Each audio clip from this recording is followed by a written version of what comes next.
I'm Helen Bingley, and first of all I'd like to say I'm a very proud citizen of Lancaster. I was born in Lancaster and I've lived in Lancaster all my life, and my motivation for doing this interview is to get people in Lancaster and Morecambe in the voluntary and community sector recognised for what they're doing, because we've got a fantastic voluntary and community sector and I want to shine a light on that. I'm a Deputy Lieutenant in the Lieutenancy of Lancashire who are responsible for King's Awards, finding people to nominate and support King's Award applications that hopefully generate a good number of prize winners. And for those of you who have met me or been to one of our sessions with Lancaster CVS, you will know that we've been pushing this for several years, and we have got some fabulous awards already in Lancaster and Morecambe. We've got the Halton Community Centre, we've got Beyond Radio, we've got the Winter Gardens, who actually got a Queen's Award, but you will know that our current King is so impressed with the Winter Gardens that he came to visit when he was Prince Charles, and he keeps a close eye on what we're doing in this area.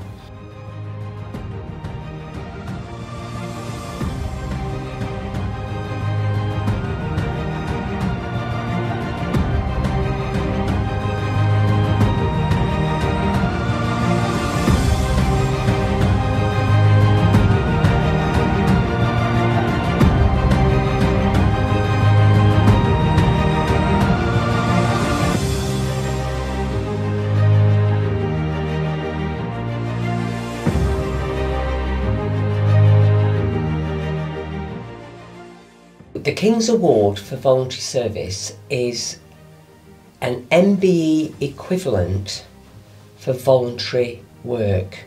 So when you apply for a King's Award, you're applying to have your volunteers recognised. It's not for the organisation, it's for the volunteers' contribution to our society, and it's an MBE equivalent.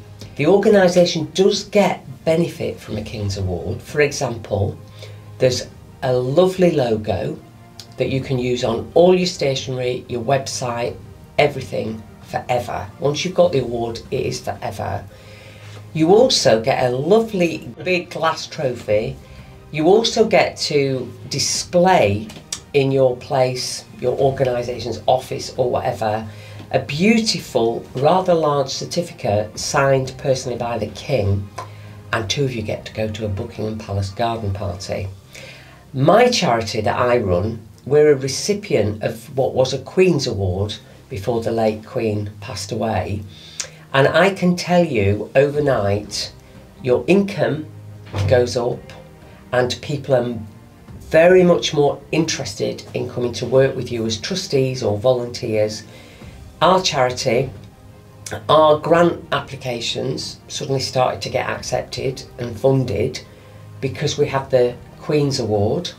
They assume, rightly so, that due diligence has been carried out on your organisation, and I've actually got a waiting list of trustees now that are waiting to come onto our board, and we're absolutely clear that a lot of those benefits came from the Queen's Award.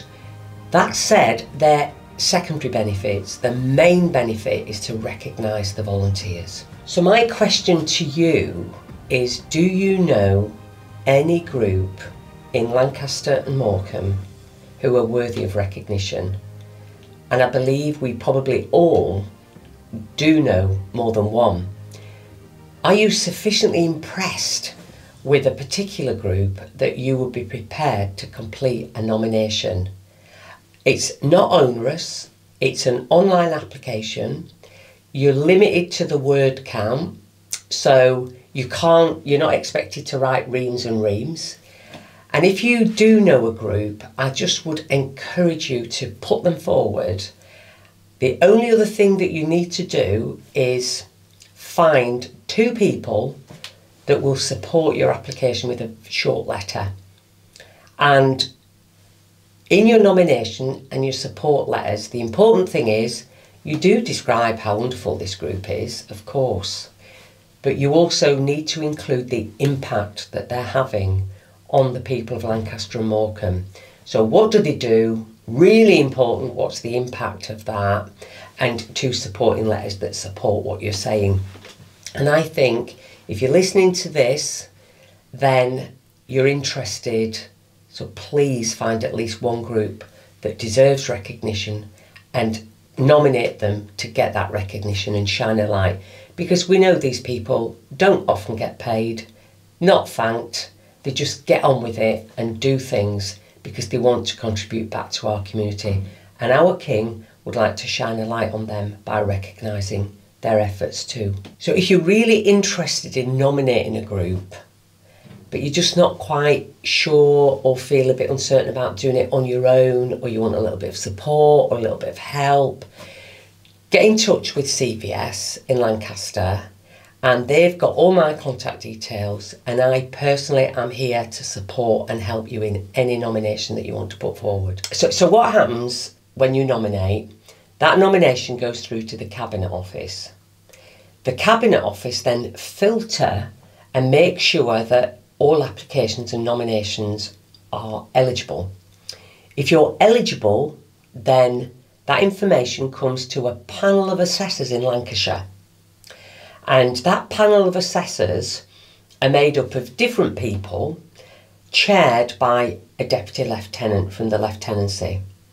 So those assessors look at all the applications, all the nominations, and then they arrange for the group to be visited by an assessor. It's not onerous, but they come out, and it's interesting that assessment can take different forms. So it can be a meeting, an hour, maybe 2 hours maximum. It can be a meeting plus tagging that onto an event if the group is doing events and things like that.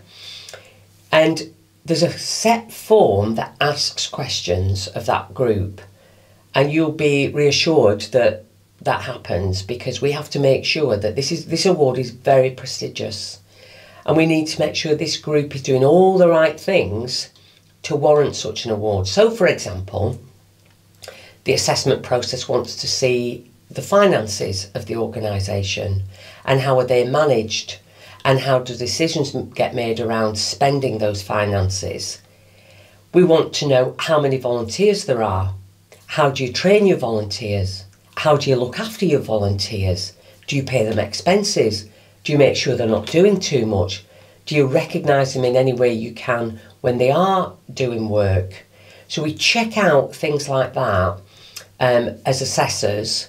Then that assessment gets written into what's called a citation, which is a very short summary of what the assessors found, with a recommendation back to the Cabinet Office about whether this group should receive an award. And then we wait to hear from the Cabinet Office, and all the assessors are always waiting eagerly to find out whether theirs got an award or not. Every assessor that comes out wants you to get an award. They're not coming out to catch people out and find a way not to give them an award. It's not a competitive process. There's no maximum number, and every assessor, and I've been an assessor on that panel, and when I did assessments, I would do anything I could to support groups to get the information right at that assessment process, so that I could actually recommend them really strongly for an award. And then I really wanted them to get one, and sort of considered if they didn't get one, it might be something to do with my assessment process. So taking ownership of that that nomination. So I am no longer an assessor. You can only serve on that panel for 6 years. But what that panel chair asked me to do when I'd finished on that assessment panel was to be available to support people. I have no conflict of interest. I've got nothing to do with the panel, nothing to do with the assessments. And the Lord Lieutenant is very happy for me to be a point of contact for you for reference on any queries or any support that I can offer. If you know a group, please think about doing this nomination now. The nominations are open for this year and they close on the 1st of December. The website will close down, no more nominations after the 1st of December. However, if you can't do it so quickly, start working on it now, ready for next year, because there's a timeline on the website and you'll see the timeline, but you can take your time and you can work with that group and your supporters that might write your support letter. It's never, too late. If you miss the 1st of December, please just get it ready for next year.